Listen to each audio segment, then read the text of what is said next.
And this is by our wonderful host. This is Interim Goddess of Love by Mina v. Esguerra.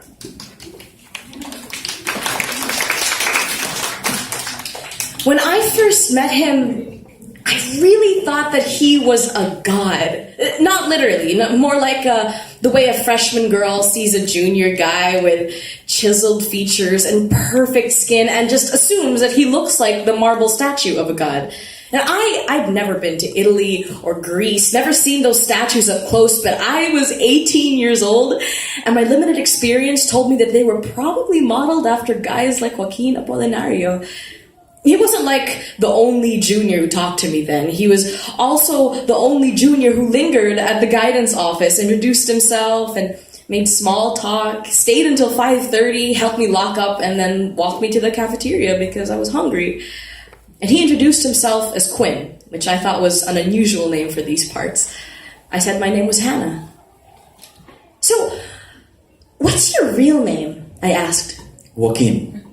But you say Quinn differently in Joaquin. Does it matter? As far as conversations went, my side of that one was icky and foolish and stereotypically freshman, but for some reason, Quinn was amused. For a second there, I thought that this was it. My college romance is about to begin, and with a tall, gorgeous junior at that. My mom always did say I was an overachiever.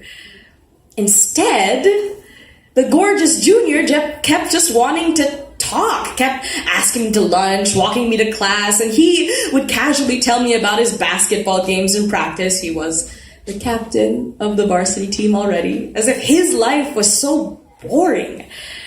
And 10 months later, as the school year ended, he said the thing that explained everything and nothing about why he befriended plain old me. Hannah, this might seem forward and a bit much for you to grasp, since I never said anything to you before about it, and it's a huge responsibility. My thoughts were along the lines of, will you agree to be the most hated person on campus and be my girlfriend? But he said, we need you to be the goddess of love. Well, for now. I must have had a blank look on my face for a full minute. I kept thinking, oh, is that what people are calling it these days? And then he explained it.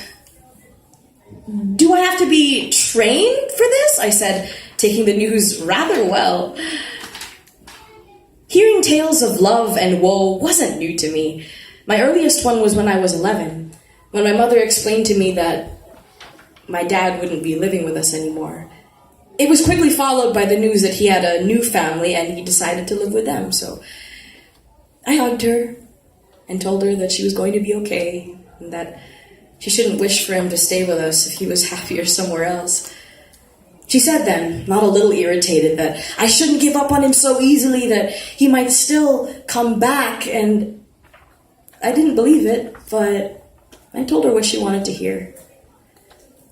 I would also hear stories from friends, neighbors, teachers, cousins, and even strangers sitting beside me in public transport. It was like I had this sign over my head advertising my counseling services, and I guess that's why I wound up studying psychology. Maybe. Quinn said. Or it's the other way around. That I was attracting the love stories because I was potentially a replacement for the goddess of love. It was comforting, the idea that I was special in some way. When I said yes to this, Quinn invited me up to the roof deck of Ford River North's building. Thank you for doing this, Hannah, he said in his somber way, as if he'd just asked me to scrub the mold off his kitchen tiles. I'm very grateful. No problem, I said cheerfully. Besides, who else could do this, right? I have that special predisposition, don't I? An awkward pause followed, not just in my head, but between me and Quinn. So I cleared my throat. So what do I need to do? I asked. Is there like an initiation? Quinn had the hint of a smile on his face, the only kind of smile I've seen on him. He touched my wrist and gently led me to where I'd been standing, and I could see the moon right behind him, visible already in the late afternoon sky. He looked so cute, as a word was so inadequate it should be ashamed of itself. Stand still, he said. He gently tipped my chin up, like he was making me look at the moon. The tips of his fingers touched my forehead, then my temple near the corner of my right eye. What was I supposed to be doing? Couldn't look at the moon even if I tried. I wanted to say something, to release the ball of tension in my throat, but he'd come even closer. And then our heads were together, his lips grazing my ear. He said something in a whisper, something that felt gentle and old, and either I couldn't hear it or couldn't understand it, but immediately afterward, I felt this rush of warmth radiating from each point where he touched me. I fainted, or something happened. It felt like fainting. Everything in my peripheral vision went white, and yet I could only see the moon and the sky and Quinn's face. And then he stepped back. "That's it?" I asked. He nodded. Yeah, that's it. Well, what happens next?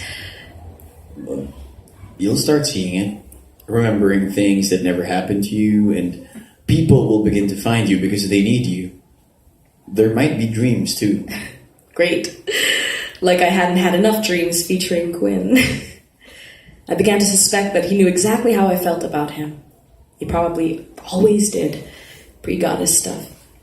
That was so embarrassing. So yes, I knew longing. Interim Goddess of Love? By Mina v. Esguerra.